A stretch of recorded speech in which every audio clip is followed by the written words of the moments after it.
నిన్న మనం రకరకాల తత్వవేత్తల గురించి డిస్కస్ చేశాము. కొంతమంది కొంచెం క్లారిటీ రావాలి, మీరు కొద్దిగా బ్రేక్ అయింది అని చెప్పారు. సో మళ్ళీ ఒకసారి చెప్పడం చేస్తాను. అసలు ఎవరెవరు ఎన్ని రకాలుగా ఉన్నారు అనేది చూస్తాం. సో మాయావాదులు అంటే సర్వం మాయ అనేవాళ్ళు, భగవంతుడి ఆకారాన్ని మాయ అనేవాళ్ళు, భగవంతుడికి మనం చేసేటువంటి అనేక ఎక్స్ప్రెస్ చేసే భావాలు కావచ్చు, సేవ, భక్తి అంతా కూడా మాయ అంటారు. యాక్చువల్ గా బ్రహ్మ ఒకటే సత్యము, జగత్ అంతా ఇదంతా ఎందుకు మనం ఉన్నాము, ఎందుకు మనం జీవిస్తున్నాము, ఎందుకు మనం ఇక్కడ ఎమోషన్స్ పంచుకుంటున్నాము, ఇదంతా కూడా మాయ. వాళ్ళకి మాయావాదులు తెలిచాడు. అల్టిమేట్ గా ఆయన ఒకడే ఉన్నాడు. ఇదన్నీ ఊహల్లో మనం వివరిస్తున్నాం. ఇదంతా ఒక కళలాగా ఇవన్నీ జరిగిపోతుంది, ఏది కూడా సత్యం కాదు అంతా. నిరాకారవాదులు అంటే భగవంతుడు ఖచ్చితంగా నిరాకారుడే, కానీ సాకారాన్ని వాళ్ళు నమ్ముతారు, సాకారాన్ని ఒక సాధన మార్గం కింద తీసుకుంటారు. భగవంతుడి రూపము నిరాకారతత్వం వెళ్ళడానికి ఒక సాధన మార్గం కింద మన మనసుని ఏకాగ్రత పెంచుకోవడానికి, పుట్టుకుని పెంచుకోవడానికి ఇవన్నీ అనేక మార్గాలు ఉంటాయి. కానీ వాళ్ళు మాత్రం ఆకారాన్ని, ఆ నిరాకారాన్నే అంతిమ లక్ష్యం లేదా బహుళ ఆకారం లేదనే భావంలో ఉంటారు. శూన్యవాదులు అంటే ఇలా అల్టిమేట్ గా ఏది భగవంతుడు లేదు, శూన్యం వచ్చింది, మళ్ళీ అంతా లైఫ్ అంతా అయిపోయి మళ్ళీ శూన్యంలో కలిసిపోతుంది. ఆత్మిక కల్పనలో ఉండేవాళ్ళు ఎవరంటే, సో వాళ్ళకు వాళ్ళే సొంతంగా ఫిలాసఫీని వేరే ఫిలాసఫీని మార్చి కొత్తగా తయారు చేసి చెప్తారు, లేదా వాళ్ళే కొత్త కొత్త ఫిలాసఫీలు తయారు చేసి ఆ ఫిలాసఫీలో వాళ్ళు కొత్త కొత్త లాజిక్ తయారు చేసి మనకి చాలా అద్భుతంగా వివరిస్తారు అన్నమాట. మానసిక కల్పనలు అంటే వీళ్ళకి ఏం తత్వం అంటూ ఏముండదు, కానీ వాళ్ళకి వాళ్ళే ఊహించుకుంటారు. ఎట్లా అంటే నాకు దేవుడు దర్శనం ఇచ్చాడు, నేను పలానా లోకానికి వెళ్ళేసి వచ్చాను, నేను ధ్యానం చేస్తుంటే ఇంట్లో వెళ్ళిపోయింది నా మనసు అంతా అని, ఇవన్నీ మానసిక కల్పనలు అన్నమాట. ఎందుకంటే మానసిక కల్పనలు మనం ఎందుకంటాం అంటే అది శాస్త్రానికి బేస్ అవ్వాలి. మన సాధన మార్గంలో మనం చూసే ప్రతి అంశం అది శాస్త్రానికి సాధువులకి లింక్ అవ్వాలి. శాస్త్రాలకి సాధువులకి లింక్ కాకపోతే డెఫినెట్ గా అవన్నీ మానసిక కల్పనలు.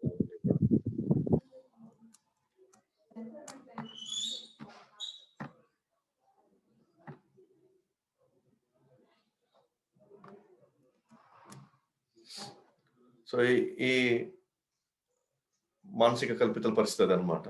నెక్స్ట్ ఇంకొకటి నేను యాడ్ చేసిన అనమాట ఈ రోజు కాన్సెప్ట్ కి. సో బహుదైవ ఆరాధనావాదులు వీళ్ళు. సో బహుదైవ ఆరాధనావాదులు అంటే వీళ్ళు ఎవరైనా పూజించవచ్చు, చెట్టుని, పుట్టని, ఓకేనా, తర్వాత దేవతల్ని, బాబాల్ని, ఓకేనా, రకరకాల భగవాన్ని ఎవరినైనా మనం పూజించవచ్చు. ఎవరిని పూజించినా మన ఒక భగవంతుని దగ్గర చేరుకునేస్తూ ఉంటాం.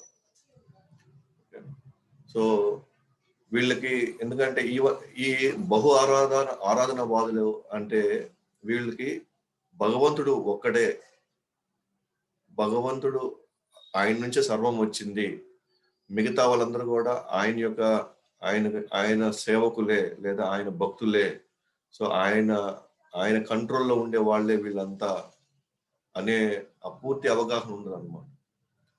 పాలిథియిజం అంటారు ఇంగ్లీష్ లో. అంటే అందరు దేవుళ్ళు, చాలా మంది దేవుళ్ళు ఉన్నారు, అందరూ ఒకటే అని రకరకాల వారాల్లో రకరకాల పూజలు, రకరకాల పండుగల్లో రకరకాలుగా వాళ్ళకి తోచినట్టుగా, వాళ్ళకి ఇష్టం వచ్చినట్టుగా వాళ్ళు చేస్తుంటారు. ఇది దైవ ఆరాధనవాదులు వీళ్ళంతా. సో భగవద్గీత 7వ అధ్యాయం మీరు 21వ శ్లోకం నుంచి 25వ శ్లోకంలోకి వెళ్తే క్లియర్ గా కృష్ణుడు మనకి భగవంతుడు శాశ్వతమైనటువంటి దేవాదేవుడి యొక్క ఎవరు, దేవతలు ఏ విధంగా దేవాదేవుడి మీద ఆధారపడ్డారు. సో వీళ్ళందరూ కూడా ఆయన యొక్క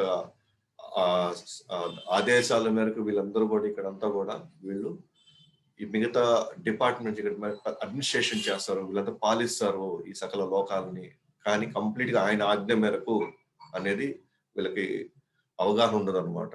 ఓకేనా. సో ఈ వాదన కూడా ఉంటారు. అండ్ బట్ అల్టిమేట్ గా మనకు వచ్చిన ఒకే ఒక మెయిన్ తత్వం, అర్థం చేసుకున్న ఒరిజినల్ తత్వం చైతన్య మహాప్రభు మనకి ఇచ్చింది. ఎస్, భగవానుడికి ఆకారం ఉంది, జీవుడికి ఆకారం ఉంది. జీవుడు భగవంతుడు కొన్ని భిన్నమైన అంశాలు ఉన్నాయి, కొన్ని అభిన్నమైన అంశాలు కొన్ని ఉన్నాయి. సో అభిన్నమైన అంశాలు ఏంటి? ఆయన ఉన్నటువంటి అసత్ చిత్ ఆనందం సంబంధించినటువంటి ఏవైతే ఆ లక్షణాలు ఉన్నాయో అది జీవుల్లో కూడా ఉంటాయి. ఇది ఆయనలో మనలో ఉండేటువంటి అభిన్నమైన అంశాలు. భిన్నమైన అంశాలు ఏంటి? ఆయన పరిమాణంలో ఎక్కువ.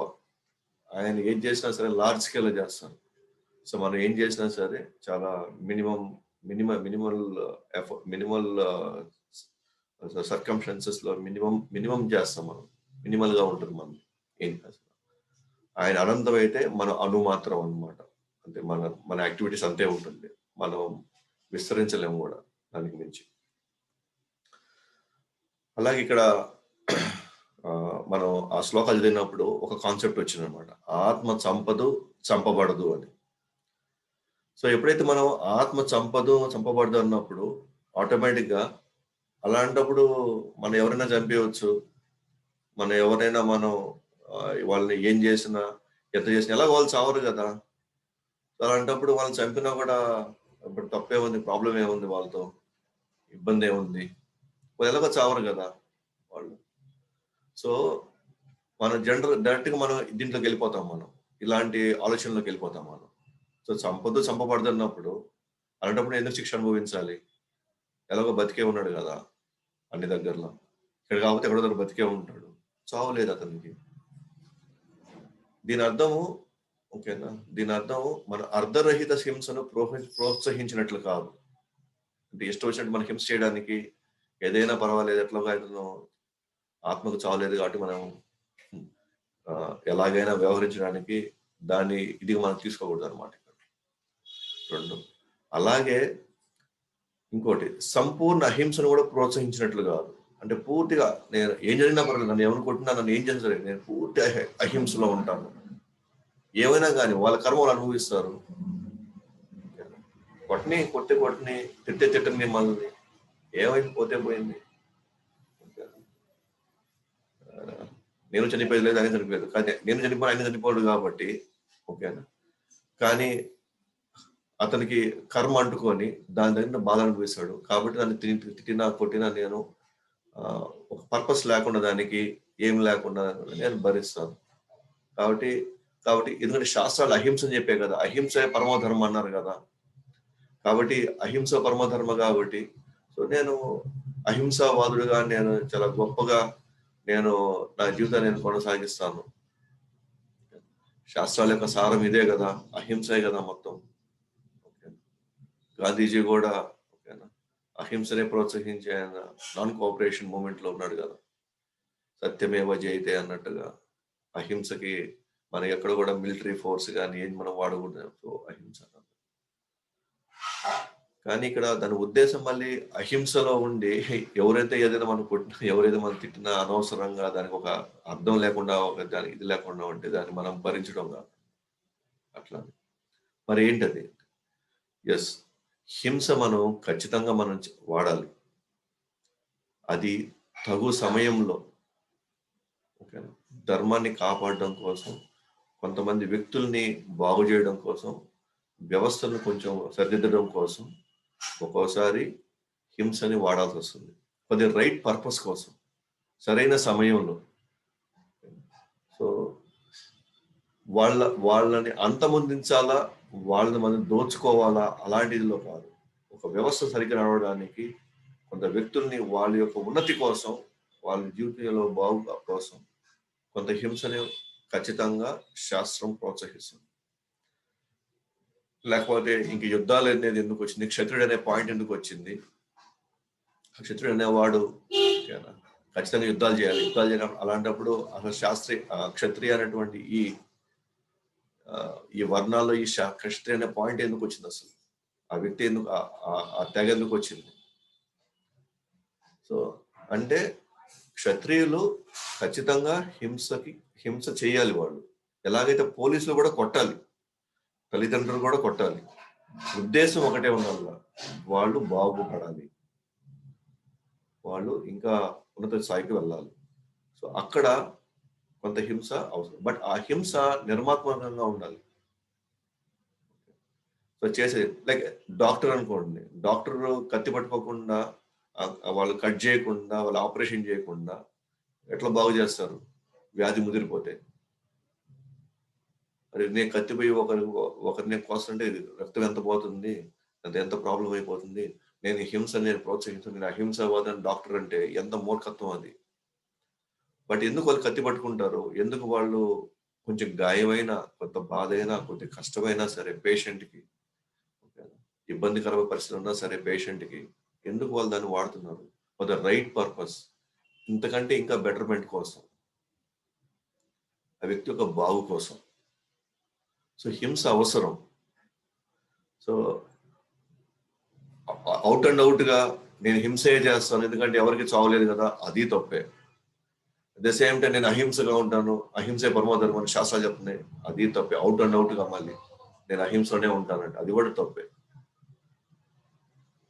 కానీ హింస అవసరము, కానీ సరైన సమయంలో సరైన పర్పస్, ఉద్దేశం, మంచి మంచి ఇంటెన్షన్స్ బాగుండాలి, అటువంటప్పుడు అవసరం. పిల్లల్ని కొట్టకుండా ఎట్లా మనం బాగుపరచగలుగుతాం, కోప్పడకుండా ఎట్లా మనం బాగుపరచగలుగుతాం, అవసరం. ఎందుకంటే వాళ్ళ మేలు కోసం. అందువల్ల హింస ఖచ్చితంగా తగిన సమయంలో వాడవలన, తగిన ఉద్దేశం కోసం, బాగు కోసం. అయితే తగిన హింస మనం వాడాలన్నా కూడా మనకి ప్రామాణిక గురువు కానీ వ్యక్తుల యొక్క ఆదేశాల మేరకే మన హింసను వాడాలి. నాకు అన్యాయం జరిగింది కాబట్టి, నా ఉద్దేశం అది అన్యాయం కాబట్టి నేను ఇష్టం వచ్చి నేను వాళ్ళని బాగుపరచడానికి నేను వాడేస్తాను, హింస చేస్తానంటే అది కుదరదు. అందుకని క్షత్రియులకి ఈ వాళ్ళ రజోగుణ ప్రభావంతో వాళ్ళకి ఎప్పుడైనా సరే ఎవరి మీద యుద్ధం చేయనటువంటి లోపల జల ఉంటది అనమాట, ఎప్పుడు ఆ రజోగుణ ప్రభావం అది. అందుకనే వాళ్ళ మంత్రుల్ని ఎప్పుడు వాళ్ళు బ్రాహ్మణులు పెట్టుకునేవాళ్ళు, వాళ్ళ మంత్రులకు ఆచార్యులు వ్యవహరించేవాళ్ళు. ఎందుకంటే వీళ్ళ యొక్క రజోగుణము ఎక్కడ వ్యవస్థ నాశనం చేద్దామని చెప్పేసి వాళ్ళ మంత్రుల కింద, బ్రాహ్మణుల కింద, లేకపోతే ఆచార్యుల కింద పెట్టుకొని, గురువుల కింద వాళ్ళని పెట్టుకొని వాళ్ళ యొక్క ఆదేశాల మేరకు వెళ్ళేవాళ్ళు. వీళ్ళంతా యుద్ధాలు చేసేవాళ్ళు.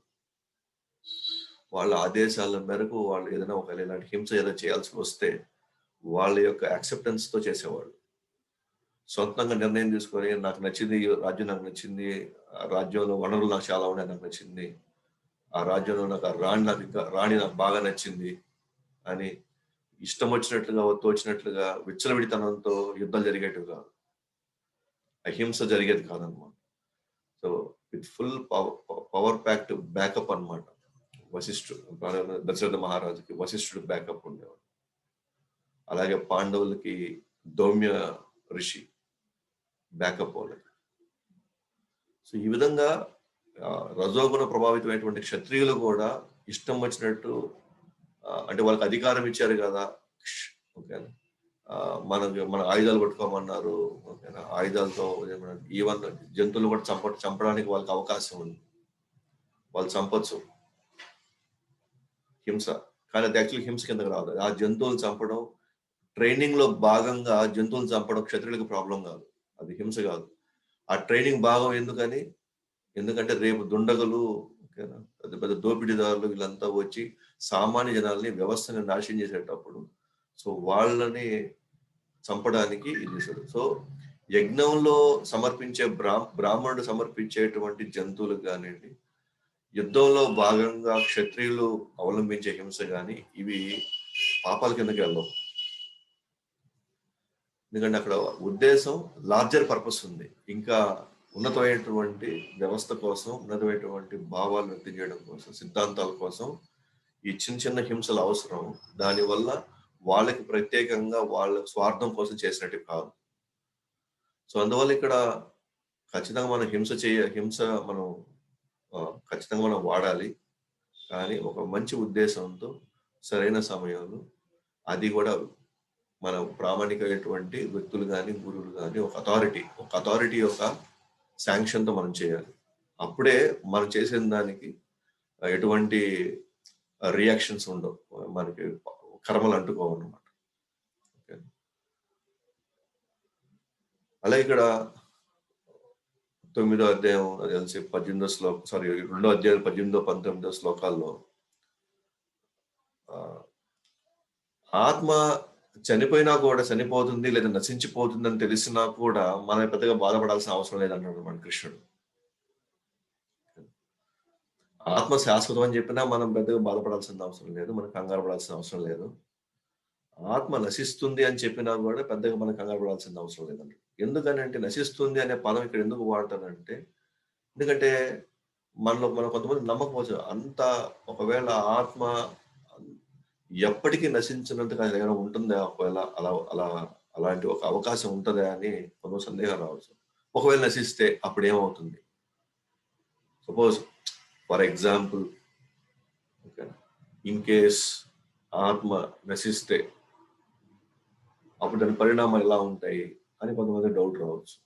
అప్పుడు మన జీవితాల్లో ఏమేమి మార్పులు వస్తాయి, లేదా మనం డీల్ చేసే విషయాల్లో ఏమేమి మార్పులు వస్తాయి, మన ఎమోషన్స్, మన వ్యక్తం చేసే భావాలు ఏం ప్రాబ్లమ్స్ వస్తాయి అని మనం కృష్ణుడు ఇక్కడ అంటాడు, సరే మనం ఒకవేళ ఆత్మ నశిస్తుంది అనుకున్నా సరే, ఆత్మ శాశ్వతంగా ఉన్నా సరే శోకించడానికి ఇక్కడ ఏమీ లేదంటాడు. ఎందుకంటే ఆత్మ శాశ్వతం అన్నారు అనుకోండి, అంటే ఎవరు చనిపోరు అని అర్థం. కాబట్టి నేను యుద్ధం చేసినా చనిపోరు. కాబట్టి ఎలాగో ఈ రూపంలో కాబట్టి ఇంకో రూపంలో ఉంటాడు, కానీ మనం ఫర్ ఎవర్ అతన్ని అంతమొందించట్లేదు, ఇబ్బంది లేదు, కాబట్టి బాధపడడానికి ఏం లేదు. ఒకటి. అలాగే ఆత్మ నశిస్తుంది అని అనుకుంటే కనుక అప్పుడు మనం బాధపడాలి. ఎందుకంటే ఆత్మ నశించిపోయిపోయింది. అప్పుడు నాకు ఇంకా పాప కర్మలు, నేను చేసిన దానికి శిక్షలు, నేను బాధపడడానికి ఇక్కడ ఏం లేదు కదా, నేను మళ్ళీ అనుభవిస్తానేమో, నేను మళ్ళీ ఇంత ఇంత దారుణానికి నేను ఒడిగడతానేమో, నా వల్ల ఇంతమంది ఇదైపోతారేమో, దీనివల్ల నేను శాశ్వత నరక లోకాల్లో ఉండిపోతానేమో అని అది బాధపడాల్సిన అవసరం. ఎందుకంటే ఆత్మ నశించిపోద్ది కదా, ఇంకా అవన్నీ గురించడానికి ఎవరున్నావు ఇక్కడ, ఏమి లేవు. సో అందువల్ల ఆత్మ శాశ్వతంగా ఉంది అనుకున్నా, ఆత్మ నశిస్తుంది అనుకున్నా సరే మనము తీవ్రంగా మనం శోకించాల్సిన అవసరం అయితే లేదన్నమాట. అందువల్ల మనం కృష్ణుడు డెఫినెట్ ఇక్కడ ఏం చేస్తాడంటే అనేక యాంగిల్స్ నుంచి ప్రజెంట్ చేస్తాడు అనమాట. ఆత్మ, శరీరం అనేక యాంగిల్స్ ప్రజెంట్ చేస్తున్నాడు. ఎందుకంటే మనలాంటి వాళ్ళకి అనేక రకాలుగా ఇక్కడ ఈ సందేహాలు రావచ్చు అనేక యాంగిల్స్ నుంచి. సో కృష్ణ దేవాదేవుడు ఖచ్చితంగా ఆయన ఉన్న పరిస్థితుల్లో ఒక జీవుడు ఏ సమయంలో ఎలాంటి సందేహాలు వస్తాయి అనేది ఆ మాత్రం ఆయన గెస్ చేయగలుగుతాడు. అందువల్ల ఇక్కడ అర్జున్ని ప్రోత్సహించడం కోసం ఎట్టి పరిస్థితుల్లో నువ్వు వాళ్ళకి ఏదో జరుగుతుందని, వాళ్ళు ఏదో ఇబ్బంది పడతారని, తాత్కాలికంగా వాళ్ళ శరీరాలు బాధపడతాయని, నువ్వు హింసకు పాల్పడుతున్నావు అని ఏది నువ్వు కారణాలు చెప్తున్నావో, ఓకే, ఆ కారణాలన్నిటికీ కౌంటర్ చేస్తూ ద సేమ్ టైం అతన్ని ఎట్టి పరిస్థితుల్లో కూడా నువ్వు యుద్ధం ఆపడం అనేది, యుద్ధం వల్ల ఏదో పెద్ద వినాశం జరిగిపోతుందని నువ్వు శోకించాల్సిన అవసరం లేదు అని యాక్చువల్ జ్ఞానశాస్త్రాన్ని బోధిస్తున్నాడు అనమాట. అంటే అన్ని శాస్త్రాల యొక్క ఉద్దేశము అల్టిమేట్ గా అప్లికేషన్ మాత్రం ఆత్మ మీదకి వెళ్తుందా, శరీరం మీదకి వెళ్తుందా, శాశ్వతమైన అంశాల మీదకి వెళ్తుందా, లేకపోతే అది టెంపరీ ఇష్యూస్ మీదకి వెళ్తుందా. సో అల్టిమేట్ గా ధర్మశాస్త్రాలు, నీతి శాస్త్రాలు, అర్థశాస్త్రాలు, ఇంకా ఎన్ని రకాల శాస్త్రాలు ఉన్నాయో ఇవన్నీ కూడా అల్టిమేట్ గా ఆత్మ యొక్క ఉన్నతి కోసం జరుగుతుందా, లేదా శరీరం యొక్క ఉన్నతి కోసం జరుగుతుందా అనేది అప్లై చేయాలన్నమాట. ధర్మశాస్త్రాలన్నీ మనం చేయాలి, అప్లై చేయాలి. అల్టిమేట్ గా ఆత్మ యొక్క శాశ్వతమైనటువంటి ఆత్మ మీద మనం పనిచేసేలాగా ఉండాలన్నమాట. సో అందువల్ల ఇక్కడ గతం ఫస్ట్ చాప్టర్ లో ఆయన అన్ని రకాల శాస్త్రాలు ముందు పెట్టినా కూడా కృష్ణుడు ఈ ధర్మశాస్త్రాలు, నీతి శాస్త్రాలు, అర్థశాస్త్రాలు ఇవన్నీ కూడా ఈ జ్ఞానశాస్త్రం తర్వాతే మిగతావన్నీ కూడా అంటారు. ఇంకో ఇంకో పాయింట్ ఇక్కడ ఏంటంటే, జ్ఞానం అంటేనే ఇప్పుడు మనం చాలా మంది ఇక్కడ ఈ ప్రపంచంలో నాలెడ్జబుల్ పర్సన్ అపోయినా, పవర్ఫుల్ నాలెడ్జ్ ఉంది దగ్గర, అల్టిమేట్ నాలెడ్జ్ దగ్గర ఉందని మనం ఎంతో మంది అకాడమిషియన్స్ ని మనం పొగుడుతుంటాం. ఆ సబ్జెక్ట్ మీద పూర్తి కమాండ్ ఉంది తనకి అంటాం. కానీ యాక్చువల్ కృష్ణ ప్రకారంగా, అట్లీస్ట్ నేను చెప్పాను కదా, భగవద్గీత భాగవతం ప్రకారంగా నాలెడ్జ్ అంటే ఎవరికైతే ఆత్మ, పరమాత్మ, శరీరం ఈ మూడు తేడాలు పర్ఫెక్ట్ గా పూర్తి డిస్టింక్షన్ లో అర్థం చేసుకుంటారు, అతను నిజమైనటువంటి జ్ఞానం అవుతుంది అనమాట, అకార్డింగ్ టు భగవద్గీత. ఇప్పుడు మనకు కనిపిస్తున్నటువంటి అకాడమిషియన్స్ అంతా కూడా అంతా మ్యాటర్ మీద పనిచేస్తున్నారు, అంత ప్రకృతి మీదే పనిచేస్తారు, పంచభూతాల మీద వాళ్ళ పనులన్నీ ఉన్నాయి. మ్యాటర్ అంటే ఈ ఒక రూపంలో ఉన్న ఒక దాన్ని ఒక సెల్ ఫోన్ కింద మార్చడం, ఒక దాని రూపం ఉన్నది ఇంకోటి ఏదో ఒక పరికరం కింద మార్చడం, అంతా కూడా పంచభూతాల మీద పనిచేస్తున్నారు వీళ్ళంతా. నువ్వు పంచభూతాల మీద ఎంత చేసినా కూడా ఒకరోజు అది నశించిపోయేదే కదా, లేదా ఒకరోజు అది నాశనం చేసేదే కదా, నాశనం అయ్యేదే కదా అది. అంటే కనీసం మన ఇప్పుడున్న అకాడమిషియన్స్ కి, ఇప్పుడున్నటువంటి అకాడమిషియన్ టాప్ గేర్ లో, టాప్ పొజిషన్ లో ఉన్న వాళ్ళందరికీ అసలు ఆత్మ గురించి అని ఏమాత్రం అసలు ఉందా అసలు అని సందేహపడే క్రమంలో, అసలు సోలనే మాట కూడా అసలు ఎవరు వినుకోడు కూడా ఉండొచ్చు 80 to 90%. ఎందుకంటే ప్రపంచం అంతా 90 to 95% క్రిస్టియానిటీ వాటి స్ప్రెడ్ అయిన తర్వాత అసలు వాళ్ళ దాంట్లో అసలు ఈ కాన్సెప్టే లేదు. అలాంటప్పుడు సోల్ అనే మాట వినుండొచ్చు, బట్ యాక్చువల్గా అసలు సోల్ ని ఏ స్థాయిలో అర్థం చేసుకోవాలి, దాన్ని అర్థం చేసుకున్నాడు, రిలీజ్ అయిన వాడు ఎంత ఆనందంగా ఉంటాడు, ఎంత స్టేబుల్ గా ఉంటాడు అనే పాయింట్ ఒకటి తెలిగిపోయి ఉండొచ్చు. బట్ వాళ్ళందరికీ పెద్ద పెద్ద నోబెల్ పీస్ ప్రైజ్లు, ఆ ప్రైజులు, గొప్ప గొప్ప టెక్నాలజికల్ గా ఏదేదో రకరకాల అవార్డ్స్ ప్రపంచం అంతా ఇస్తా ఉంది. బట్ అల్టిమేట్ గా కృష్ణ తేల్చాడు, this is all matter and this is going to end. ఈ సూనర్ ఆర్ లేటర్, ముందో తర్వాత ఎగిరిపోతుంది. కానీ మన జీవితాలు గడుపుతున్నాం అనమాట కేవలం జస్ట్ ఈ పదార్థం మీద, భౌతిక పదార్థం మీద మన జీవితాలే అయిపోతుంది.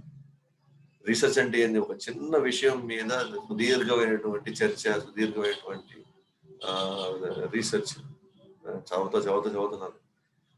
భగవంతుడి యొక్క మ్యాటర్కే మన జీవితం అయిపోతే ఇంకా అంటే ఈ భౌతిక ప్రపంచంలో ఒక చిన్న అంశం కోసం మన జీవితం అంతా వాడేస్తున్నాం.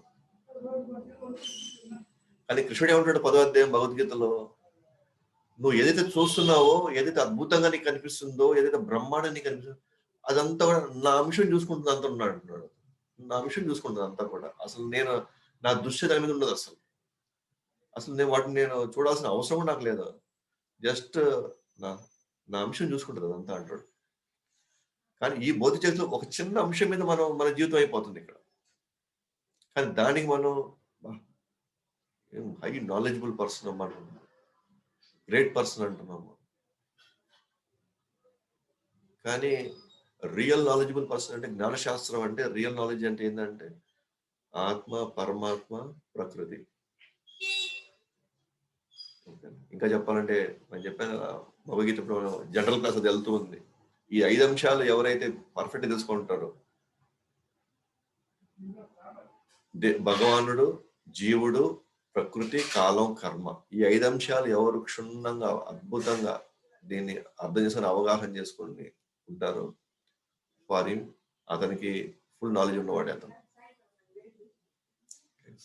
సో అందువల్ల ఇక్కడ ఆత్మ ఉంది అని తెలిసినా, లేదని తెలిసినా, ఓకేనా, కృష్ణ డిఫరెంట్ యాంగిల్స్ నుంచి ఆయన ప్రజెంట్ చేసినప్పటికీ కూడా స్టిల్ అర్జునుడు ఇక్కడ బాధపడాల్సింది ఏం లేదు. ఇక్కడ ఎటు చేసిన ఆత్మ శాశ్వతంగా ఉంది, లేదా ఆత్మ నశించింది అనుకున్నా సరే ఆయనకేం ప్రాబ్లం లేదు. స్టిల్ అతను ఫైట్ చేసే తీరాలని సో కృష్ణుడు ప్రోత్సహిస్తున్నాడు అన్నమాట. ఆత్మ, శరీరం, సో ఇది మనం గమనిస్తే, సో శరీరంలో మార్పులు చెందుతుంది. అది మనం నిన్న మన క్లాస్లో చెప్పుకుంటూ వచ్చాం. అదే పుడతాము, పెరుగుతాము, బాల్యం వస్తుంది, తర్వాత యవ్వనం వస్తుంది, ముసలితనం వస్తుంది. బట్ యవ్వనంలో మనం పెళ్లి చేసుకున్న తర్వాత మళ్ళీ మన పిల్లలను పుట్టిస్తాము. ఓకే, తర్వాత మళ్ళీ dwindle, అంటే నెమ్మదిగా మన శక్తి క్షీణిస్తుంది, తర్వాత ముసలితనం వస్తుంది, మరణం వచ్చేస్తుంది. అంటే మనము సాక్షిభూతంగా మనమే మన శరీరంలో మార్పులు గమనిస్తా ఉన్నాం. ఇది భగవద్గీత చెప్తుంది. మనం వచ్చేసి అప్పటికి మాకు సైన్స్ లో మాకు ప్రూఫ్ కావాలి, మాకు శరీరం నిజంగా మారుతుందా లేదా, ఎక్కడ చెప్పబడిందా సైన్స్ లో అన్నారు. సో మనం ఫిజియలాజికల్ బుక్స్ తీసుకుంటే కనుక డాక్టర్స్ లో మనకు అక్కడ తెలుస్తుంది, ప్రతి 7 సంవత్సరాలకి మనలో ఉన్న కణాలన్నీ పూర్తిగా మారిపోతాయండి. అంటే 7 సంవత్సరాలకి ఒక సెట్ ఆఫ్ కణాలన్నీ చనిపోయి క్రమక్రమంగా కొత్త సెట్ ఆఫ్ మళ్ళీ కణాలు మళ్ళీ ఉద్భవిస్తాయి అన్నమాట. మళ్ళీ 7 సంవత్సరాలకి మళ్ళీ ఇవన్నీ క్షీణించిపోయి మళ్ళీ కొత్త కణాలు వచ్చేస్తాయి. అందుకే మనం చూసే 7 సంవత్సరాలకు 8 ఆ లాంగ్వేజ్లోనే మన శరీరాల మార్పులు కనిపిస్తూ ఉంటాయి. ముందు మృదువైనటువంటి శరీరం, తర్వాత దృఢమైన శరీరం, తర్వాత ముసలి శరీరం. ఇవన్నీ ఎందుకంటే ఇంకా సైన్స్ ధృవీకరిస్తుంది, అది ఒప్పుకుంటా ఉంది. ఎందుకంటే మన శరీరంలో అన్ని కణాలు మారిపోతాయంట 7 సంవత్సరాలు 8 సంవత్సరాలకి. అవి మారే క్రమంలో కొత్త కణాలు మళ్ళీ రీప్లేస్ వస్తూ ఉంటాయి అక్కడ. సో వస్తా ఉంటాయి. అట్లా ఇవన్నీ మనం గమనించవచ్చు. అదే కృష్ణుడు కూడా చెప్పారు. అందుకే శరీరంలో మార్పులు వస్తున్నాయి, శరీరంలో మార్పులు అవుతాయి. శరీరాన్ని మార్పుల నుంచి మనం ఆపలేము. మనం ఎంత కాపాడుకోలేకున్నా సరే ఈ శరీరాన్ని మనం కాపాడుకోలేము. ఏం చేసినా ఏం జరిగినా ఈ శరీరం మాత్రం అంతమించిపోయేదే. ఎందుకు అనవసరం కంగారు పడుతుంది? మన భయాలన్నీ, మన కంగారు అంతా ఏంటంటే నశించిపోయే వాటిని నశించిపోకూడదని మన లోపల విపరీతంగా మనం హోప్లో ఉన్నాం అనమాట. కానీ ఎప్పుడు మనం ఫ్రీ అవుతామంటే నశించేది ఎలాగో నశిస్తుంది కాబట్టి నెక్స్ట్ నేను ఏం చేయాలి ఇప్పుడు అని ఇమ్మీడియట్ గా ఎవరైతే నెక్స్ట్ ప్లాన్ బి పెట్టుకో ఉంటారు, ఓకే నశించేది, ఓకే నెక్స్ట్ నేను ఏం చేయాలి అని పెట్టుకునే వాళ్ళకి ఇబ్బంది లేదు. కానీ దీని అసలైన తత్వం అర్థం చేసుకోకుండా, ఓకేనా, లేదు అది నేను ఎట్లా దీన్ని ఆపాలని, దీన్ని నిరోధించాలనుకున్నాను అనుకోండి. సో మనం ఎన్ని టెస్టులు చేసినా, ఎన్ని రీసెర్చ్ చేసినా, ఎన్ని కొత్త ప్రోడక్ట్స్ మనం వాడినా సరే that is going to happen అన్నమాట. కాబట్టి దయచేసి ఆ ఫ్రీ ఫ్లోయింగ్ శరీరం యొక్క తత్వం అయితే ఫ్రీగా మార్పు చెందుతుందో దాన్ని హ్యాపీగా అలో చేయాలి. మనం యాక్సెప్ట్ చేసుకోవాలి. ఇది అందరికీ వస్తుంది, ఇది అందరికీ జరుగుతుంది, ఇది ప్రకృతిలో సహజం అని మనం దాని తగినట్టుగా మన అలవాట్లు, మన విధానాలు మనం మార్చుకోవాలి. లేకపోతే బాధపడిపోయేది మనమే, శారీరకంగా మానసికంగా 2 విధంగా మనమే బాధపడతాం. సో వైద్య శాస్త్రం కూడా ధృవీకరిస్తుంది. రెండవది మరి ఆత్మ ఉందంటున్నారు కదా, ఆత్మ ఉందని చెప్తున్నారు, మరి సైన్స్ ధృవీకరిస్తుందా? జనరల్ ఆత్మ దర్శనానికి, ఆత్మను చూడడానికి వైజ్ఞానిక విధాన శాస్త్రంలో దానికి ఆ స్థాయిలో పరికరాలు లేవు. ఎందుకంటే దివ్యమైన పదార్థాన్ని ఆ భౌతిక పదార్థం చేత మనం చూడలేము, మనం అంచనా వేయలేము, మనం మెజర్ చేయలేము అసలు. ఎందుకంటే ఈ 2 భిన్న ధృవాలు అన్నమాట ఇవన్నీ. ఇది పూర్తి పదార్థంలో నుంచి అసలు దివ్యమైనటువంటి అసలు అందదర్శలో అసలు. అంతెందుకు ఇక్కడున్న చాలా విషయాలు మన కంటికి కనబడవు. గాలి మన కంటికి కనబడదు, సూక్ష్మ క్రిములు మన కంటికి కనబడవు. కానీ వేరే పరికరాలతో మనం చూడొచ్చు, ఎందుకంటే అవి కూడా పదార్థాలే కాబట్టి మనం చూడొచ్చు. కానీ దివ్యమైంది ఏది కూడా, సచ్చిదానంద స్వరూపం కలిగినటువంటి ఏవి కూడా ఆధునిక విజ్ఞానం డైరెక్ట్ గా చూడలేదు, చూపించలేదు. అయితే అవి ఉన్నాయని మనకి సాక్ష్యం కూడా, మనం ఆత్మ ఉంది అని కొన్ని ప్రూఫ్స్ ఉన్నాయన్నమాట సైన్స్ లో. సో మైకల్ శాబమ్ అనేటువంటి ఒక డాక్టర్ అన్నమాట. ఈయన హార్ట్ స్పెషలిస్ట్. ముఖ్యంగా ట్రామా అంటే సడన్ గా యాక్సిడెంట్ జరిగి ఆల్మోస్ట్ డెత్ బెడ్ మీద, ఆల్మోస్ట్ చావు అంచుల్లో ఉండేవాళ్ళు. ట్రామా కేసెస్ అంటే ఫుల్ భయంకరమైన యాక్సిడెంట్ జరిగి ఆల్మోస్ట్ క్రిటికల్ సిచ్యువేషన్స్ లో ఉండేవాళ్ళని ట్రామాలో ఉన్నారంట, ట్రామా కేర్ అంటారు. సో మైకల్ శాబమ్ అనే వ్యక్తి, ఓకేనా, తన దగ్గర ఎక్కువ ఈ ట్రామా కేసెస్ వచ్చినప్పుడు ఇతను గమనించేవాళ్ళు అనమాట. సో కొన్ని కొన్ని ప్రత్యేకమైన కొన్ని కొన్ని విషయాలు అతను గమనించేవాడు కొంతమంది పేషెంట్స్.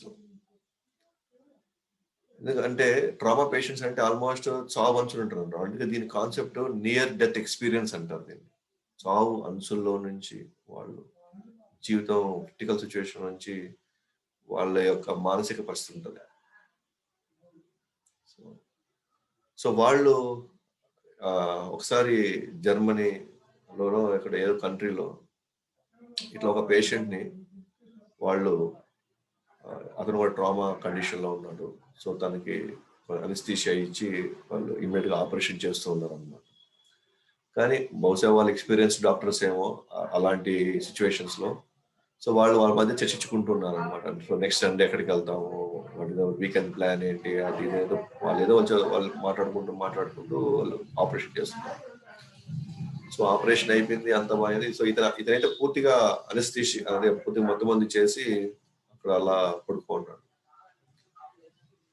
సో అయిన తర్వాత ఒక 5 hours ఒక 10 hours లేదా నెక్స్ట్ డేనో తను నార్మల్ దానికి వచ్చాడు, స్పృహలోకి వచ్చి అతను లేచి మెలకువ ఉన్నాడు. అప్పుడు ఈ వన్ ఆఫ్ ది డాక్టర్ వచ్చేసి ఎలా ఉంది, ఎట్లా ఉంది, అంతా బాగానే ఉందా, జరుగుతూ ఉంది, హ్యాపీగానే ఉన్నావా, నొప్పులు గిప్పులు ఎట్లా ఉంది అని అడుగుతున్నాడు. సడన్ గా లేచి తిట్టడం మొదలు పెట్టాడు అనమాట డాక్టర్ని. మీకు అసలు బుద్ధుందా, సిగ్గుందా, అసలు ఎట్లాంటి వాళ్ళు, అసలు మీరు మనుషులేనా మీరు అని.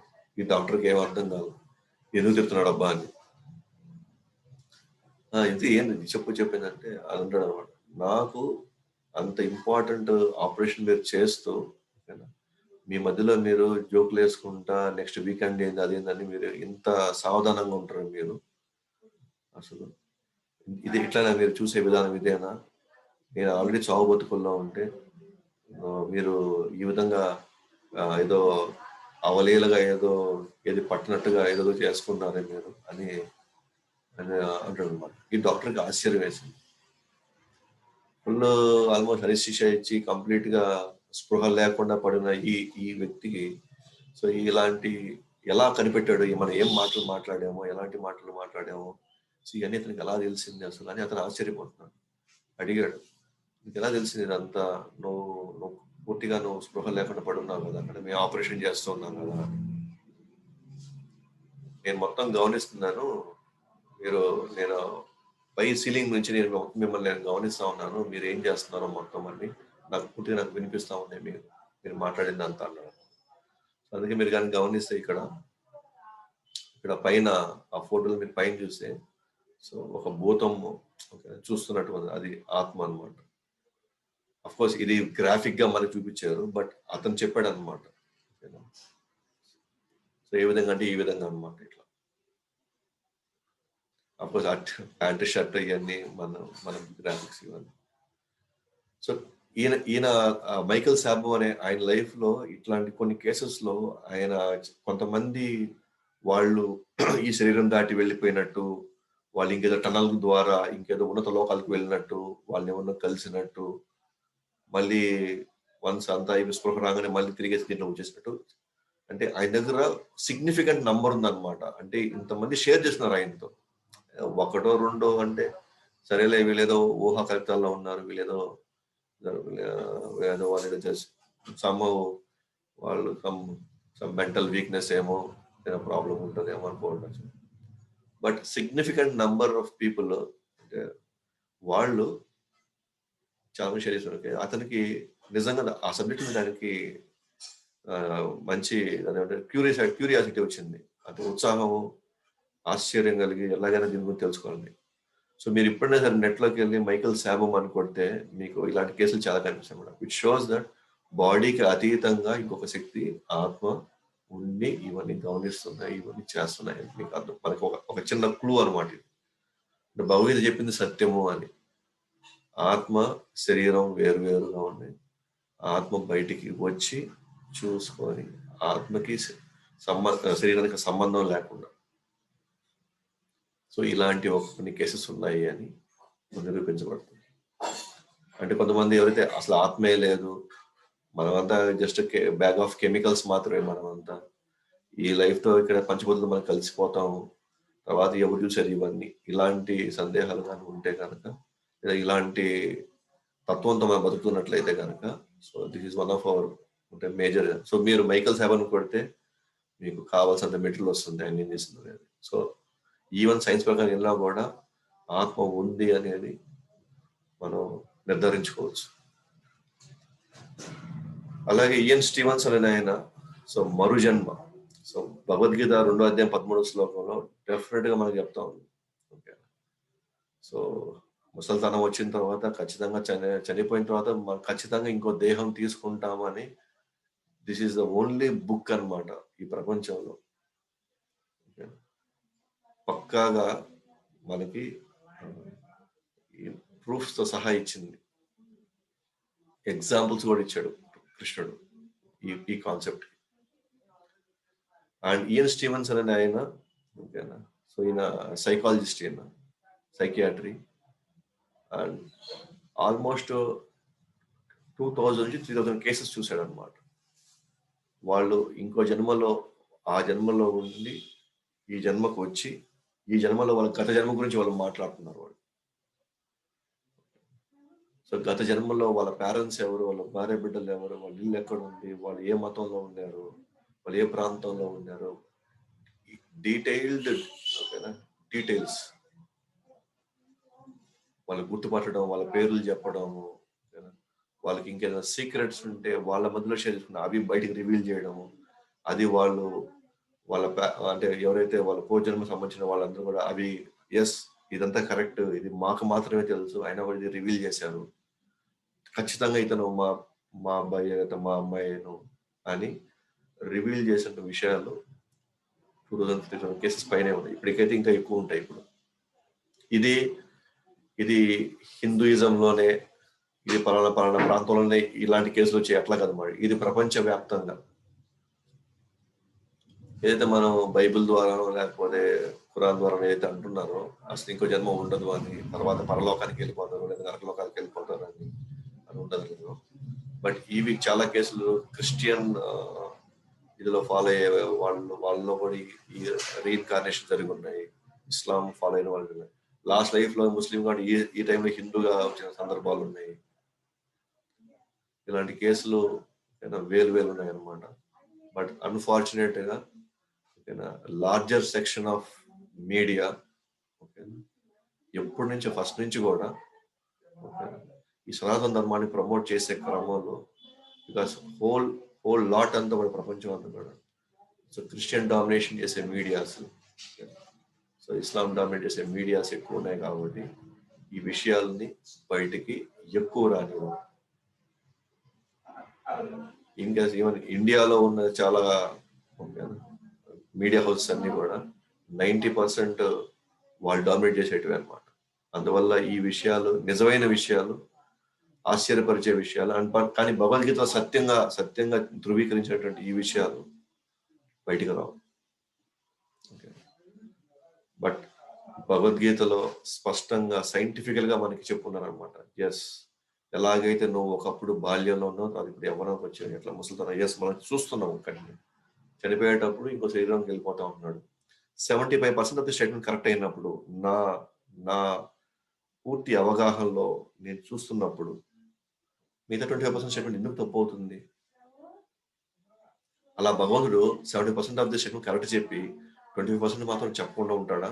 లేదా అది మాత్రం అబద్ధం చెప్పి ఆయన యొక్క పరమసత్యాన్ని, తన యొక్క లక్షణం దాన్ని తనకు తానుగా అది ఆయనే అబద్ధం చెప్పి తన టైటిల్ ఏదైతే ఉందో పరమసత్యం అని, దానికి ఆయన ద్రోహం చేస్తాడు. ఆ టైటిల్ కి కేవలం తుచ్చమైనటువంటి ఈ మ్యాటర్ చెప్పడంలో. అందుకని భగవద్గీత అంటే సైంటిఫికల్ అంతే. కాకపోతే మన దగ్గర దాన్ని మొత్తం నిరూపించడానికి మన దగ్గర అంత సైన్స్ లేదు, మన దగ్గర అంత టెక్నాలజీ మన దగ్గర లేదు, అన్ని మెథడ్స్ ఇక్కడ లేవు అవన్నిటిని నిజం చూపించడానికి. కానీ ఒకవేళ మనం నిరూపించదలుచుకుంటే దీంట్లో ఉన్న ప్రతి అక్షరం పరమసత్యం అన్నమాట. ఇది ప్రూవ్ అయ్యే తీరుతుంది. ఎట్లాగైతే ఇప్పుడున్న జనరేషన్ ఇప్పుడు ఇది 5,000 సంవత్సరాల క్రితం వచ్చినటువంటి భగవద్గీత అంతకుముందు ఎప్పుడో సూర్య భగవానుడికి చెప్పినటువంటి ఇదే యోగ శాస్త్రం ఒకటే నాలెడ్జ్ వస్తూ ఉంది. అప్పుడు వేల వేల లక్షల సంవత్సరాల ముందు నుంచి. ఓకే, ఎప్పటి నుంచో వస్తుంది ఈ నాలెడ్జ్. అండ్ ఇవాళ ఇయన్ స్టీవెన్సన్ అనేటువంటి ఈ వ్యక్తి ద్వారా ఈ ప్రూవ్ అవుతున్నాయి ఇప్పుడు. ఎస్, ఇంకో జన్మ ఎత్తుతారు. ఇంకో జన్మ ఎత్తడం అంటే గత జన్మలో గుర్తుపడడం అంటే ఆత్మ ఒకటి ట్రావెల్ అవుతామని మనకు అర్థం చేసేసుకోవచ్చు. అంటే శరీరాలు మారినా, ఓకే, ఒక జన్మ నుంచి ఇంకో జన్మకు మారినా డెఫినెట్ గా అతను పూర్తి జ్ఞానంలో అవగాహనలో ఉన్నాడు. అంటే స్థిరమైనది, స్థిరంగా నిలిచి ఉండేది, శాశ్వతంగా ఉండేది మనకి ఆత్మ అని మనకు అర్థమైపోయింది. దీంట్లో కూడా మీరు మళ్ళీ ఇయన్ స్టీవెన్సన్ అని మీరు కొట్టచ్చు, మీకు మళ్ళీ వందల కేసులు, మీకు వీడియోలతో సహా, ప్రూఫ్తో సహా, బీబీసీ, ఫాక్స్ ఛానల్స్, వీళ్ళందరూ కూడా స్వయంగా వీళ్ళు ఇంటర్వ్యూలు చేసిన కేసెస్ చాలా ఉన్నాయి అక్కడ. సో కాబట్టి ఆధునిక శాస్త్రం, విజ్ఞాన శాస్త్రం డైరెక్ట్ గా మనకి వచ్చేసి చూసి అదిగో ఆత్మ, ఇదిగో దీని సైజ్ ఇదని చెప్పే పరిస్థితి వీటికి లేదు, అంత అవకాశం వీటికి లేదు. ఎందుకంటే భౌతిక పదార్థాలతో దివ్య పదార్థం చూడలేము. బట్ ఇలాంటి కేసెస్ ద్వారా మన కంటి ముందర మనం నిరూపించుకోవచ్చు ఆత్మ శాశ్వతంగా తిరుగుతా ఉంది, బట్ శరీరాలు మారిపోతున్నాయి. సో ఆ విధంగా మనం నిరూపించుకోవచ్చు అన్నమాట. సో దీంతో నేను మెయిన్ ఇంపార్టెంట్ కాన్సెప్ట్స్ అన్ని నేను ఈ శ్లోకాస్ లో వచ్చేదాన్ని నేను ఇవాళ నేను వివరించాను అనమాట. సో ఇంకా శ్లోకాస్ మనకి ఇప్పుడు టైం లేదు. సో మీకు టైం ఉంటే ఇంపార్టెంట్ శ్లోకాస్ ఇక్కడ 2.12, 2వ అధ్యాయం 12వ శ్లోకం, 2వ అధ్యాయం 13వ శ్లోకం. సో ఈ రెండింటిని కొంచెం బాగా చూసుకోండి, బాగా చదవండి. ఓకేనా? సో నెక్స్ట్ క్లాస్లో మిగతా అన్ని శ్లోకాస్ చదువుతూ ఇంకేదైనా ఒక 2-3